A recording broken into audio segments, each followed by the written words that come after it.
You know, my biggest breakthrough didn't come from some epic quest or a dramatic fall from grace. It began the day I missed a flight to nowhere important, sitting in an empty terminal at LAX, staring at a departure board that mocked me with its endless delays.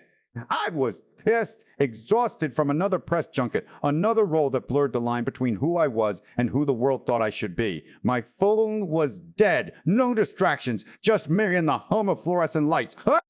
In that moment, I felt the weight of it all crashing down, the isolation of fame, the constant motion that left me numb. But looking back, that missed connection wasn't a curse. It was the universe's way of forcing me to sit still and face the chaos I'd been outrunning. I remember the anger bubbling up, hot and familiar. Why me? It wasn't just a flight, it was everything. I'd been grinding through life like a machine, script after script, city after city, but inside, I was hollow. The loneliness had crept in years ago, amplified by the losses that no amount of success could fill. I'd push through premieres with a smile, but at night the doubts would whisper, "Is this all there is?" The red carpets felt like treadmills, endless loops of superficial connections. I was disconnected from friends, from myself, from the simple joys that made life real. Bitterness had set in, a quiet resignation that maybe this was the price of the dream. I'd wake up in hotel rooms, jet-lagged and alone, wondering if the thrill of the chase was worth the emptiness it left behind. Then came the catalyst, that damn missed flight. I slumped into a seat, fuming, when an older guy, some random traveler with a weathered face and a backpack, sat down nearby. He didn't recognize me, or if he did, he didn't care. We started talking. Nothing profound at first. Weather, delays, the absurdity of airports. But as the hours ticked by, it turned real. He shared how he'd lost his job, his marriage crumbling under the strain. Yet here he was, heading to see his grandkids with a sense of calm I envied. "Life's full of detours," he said, "but sometimes they're the only way to the right path." His words hit like a wave, cracking open the armor I'd built. In hindsight, it was such a small thing, a stranger's story in a sterile terminal, but it forced me to reflect on my own detours, the ones I'd ignored in my rush to keep moving.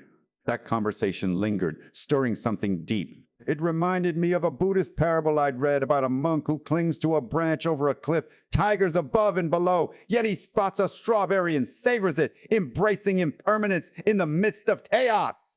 That's what fame had become for me, clinging to the branch, ignoring the sweetness right there. I thought of River Phoenix, my brother in arms, gone too soon. His death taught me the fragility of time, how we chase illusions while and Marcus Aurelius, that stoic emperor who wrote, "The happiness of your life depends upon the quality of thought." I carried his words like a talisman, but in that airport they finally sank in, not as philosophy, but as a call to shift. From there, the changes came quietly, not with fanfare. Oh, I started saying no to roles that didn't resonate, carving out time for stillness.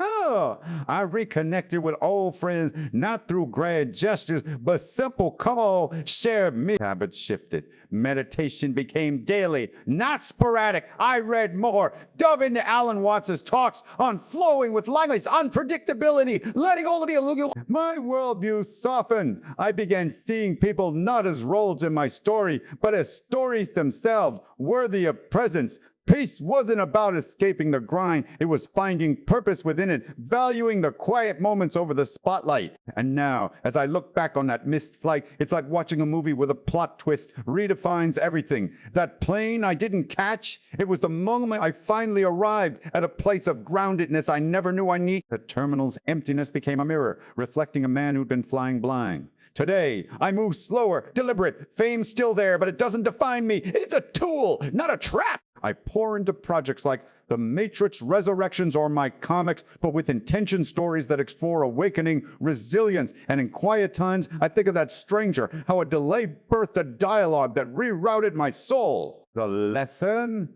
Life's detours aren't punishments, they're invitations to pause, to listen. In our hyper-connected world, we slow down. Embrace the missed connections, the unexpected conversations. They might just lead you home. Accept impermanence like that Buddhist strawberry. Taste the sweetness amid the fall. Remember, rivers, light, fragile, but eternal in its impact. And heed, Aurelius, master your thoughts, and the chaos quiets. If you're stuck in your own terminal, frustrated, lost, look around. The turning point might be sitting right next to you, disguised as inconvenience. Find the quiet wisdom in the wedding. It's where true arrival begins.